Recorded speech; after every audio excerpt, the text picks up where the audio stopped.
Terry Talley Ventures, and today we're on Chapter 6 of Carbon Copy. Don't forget to wear a condom, Lily text messaged her brother. We're home. We saw you in the news. You were great, sis. Night night. Arriving home from work after midnight drained her. Of course, not going to work until 7 p.m. seemed heavenly. Take the good with the bad, she thought. Lily unlocked the door to her semi-dark apartment. Grateful Grier remembered to leave the hall light on. She stepped into the living room and froze. Something looked out of place. The drawer of the antique mahogany desk hung ajar with one of her cubbies left open. Grier must have been looking for a stamp or something. She couldn't fault him for not being perfect. He couldn't help the fact that he carried the Y chromosome. She closed the drawer, but something still wasn't right. Sleep would elude her until she discovered what it was. She looked at the entertainment center and scanned the extensive DVD collection. The DVDs were out of order. Her DVDs were arranged in alphabetical order by title. Someone had misfiled The Lord of the Rings. Someone, either Luke or Grier, failed to heed her prior warnings about her movies. After shelving the movie properly, she decided to just let this one go. Although she acted anally retentive about her things, she made an effort not to drive everyone nuts with her neuroses. Besides, Lily knew Grier slept like a baby in her bed. Grier loved his sleep. If she woke him up for anything other than sex or a natural disaster, he'd be pretty damn pissed. She hoped for a marriage proposal. Waking him up and yelling at him for misfiling DVDs properly wouldn't make him eager to pop the question. Lily performed her nighttime ritual of brushing her teeth, removing her makeup, and applying 18,000 different creams to her face before she finally crawled into bed, nude. With a sigh, she snuggled up to Grier's naked form. The down comforter and his body heat created a toasty combination. Her eyes closed, and she drifted off to sleep. Ba ba ba ba. The sound of the blaring alarm clock woke Lily. A cold draft swept through her New York City apartment, and she shivered. If she hadn't promised Joe some breakfast before this morning's shoot, she'd have stayed in bed. He did her a huge favor with this assignment, so she wanted to thank him. It paid to show appreciation. Deciding to dress symbolically for today's shoot, Lily left her apartment in a black Armani suit, cream silk shirt, and classic black pumps. To complete the look, she pulled her hair back in a stylish conservative knot.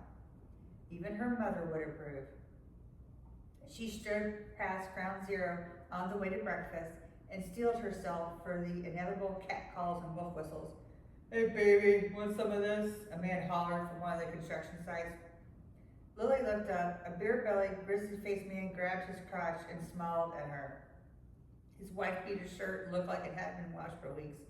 She shuddered, as if, not wanting to encourage him any further, she walked briskly and kept her gaze forward to avoid any eye contact. Lily entered the hole-in-the-wall diner and promptly found 2 stools at the counter. On one, she set her leather handbag, saving it for her cameraman. She signaled the waitress for coffee and retrieved the BlackBerry from her leather handbag. After jotting down her news story idea, she reviewed her notes from last night. Hey, Lil, Joe said and took his seat. Hello, Joe. Lily smiled at the handsome ladies' man. Joe's dark hair contrasted with his ice blue eyes that twinkled with hidden laughter. At 26, he was in his prime, and women had a hard time resisting the gorgeous, charming man. Fortunately for Grier, Lily preferred blondes. Okay, you got me here, and it wasn't easy to leave a slutty, long-legged redhead in my bed this morning, Joe said. Well, that piece of information should mitigate all those rumors at the station. Lily gulped the strong black coffee before her. I'll bet you're the only one besides me who doesn't believe any of the crap coming out of Jen's mouth, Joe said. Amen. Lily rolled her eyes at his mention of Jen. Lily and Joe shared in lines at the office. Once he got past the fact he would never get into her pants, he became her best friend and confidant at the station. Speaking of Jen, are you going to her big birthday lunch at the plaza? Joe asked. Sorry, I already have plans. I'll be at my apartment sitting on my ass. Lily hated to miss out on a wonderful sushi lunch, but she made a statement by not going. So what are we filming, Lil? He pursued the special board before ordering his usual ham and eggs. I'd like to get back in time to hear Lenny announce your big live interview. You knew? I can't believe you knew and didn't tell me, you piece of shit. She slapped his arm and smiled at him. Of course I knew.